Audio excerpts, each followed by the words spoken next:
today to remember the Grand Oak of Bretton and all it stood for. An ancient tree needlessly chopped down and butchered to pieces in the prime of its life. We, the trees of Peterborough, a group of people that had never met before, who knew right from wrong, campaigned for an entire 366 days to try and save the oak's life.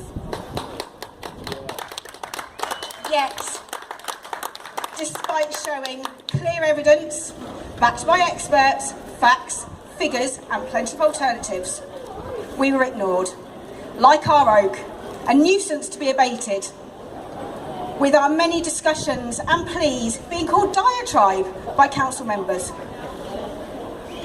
Peterborough City Council may have unlawfully got rid of our oak, but we, the Trees of Peterborough group, remain strong-rooted.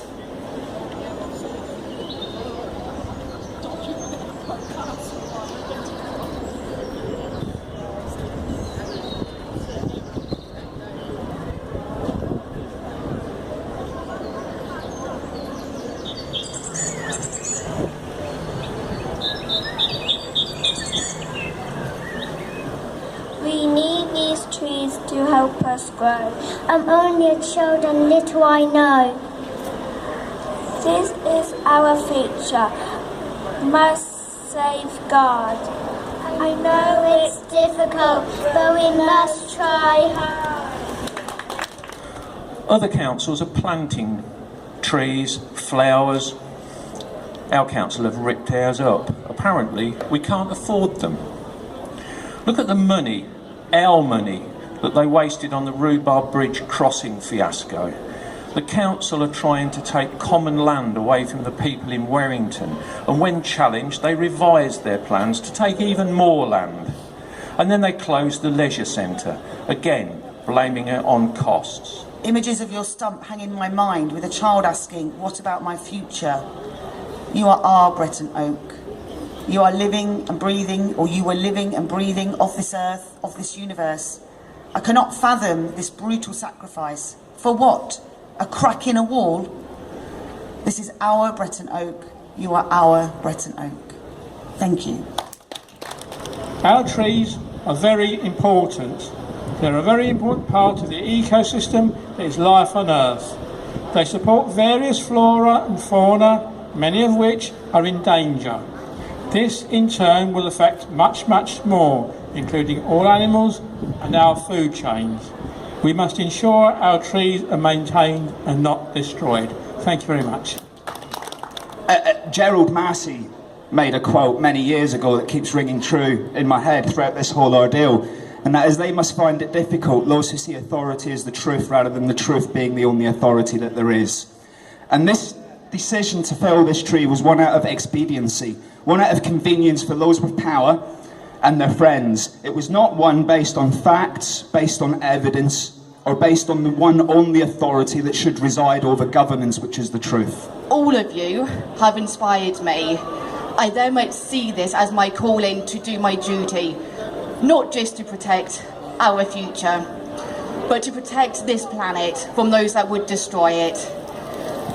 And I make this pledge before this felled oak. I let you down. I will not make that same mistake again. Thank you.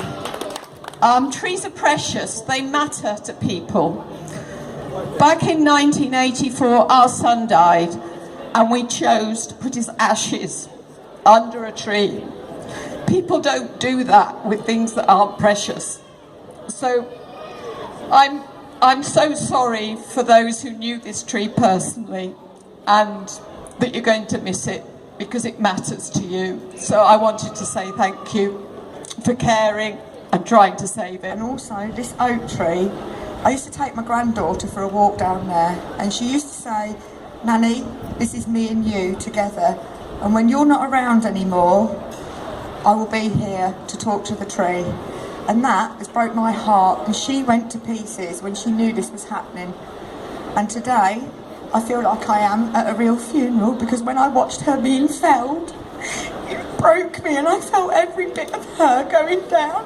It's a shame that our priorities when it comes to loss are a bit all over the place, and I think that's what we're all here to try and mark today, is that the loss of this tree needs to be marked, needs to be remembered for exactly what it is, because, I mean, it's quite cliche to say, but we can't breathe from a house and from money, and yeah, it's a tragic loss. And certainly the local community that knew this tree intimately had, you know, that reaction. They were like, what, you can't take our tree? You know, that's what I look out of my window and see every morning. That's what I walk past. This tree is just so beautiful, and I don't think anybody needed to tell them facts about what an oak was or how much lived in it. They just intrinsically knew that this was their neighbour, this was their friend, and this was something that we should revere. We used to cycle past this oak in 1978. We used to climb it, camp out in it, but now it's gone. Every morning I open my bedroom with curtains and I can't see it anymore. It's gone. A friend has gone. Go a little bit quicker. Yeah. Just have a look behind every so often. Find people.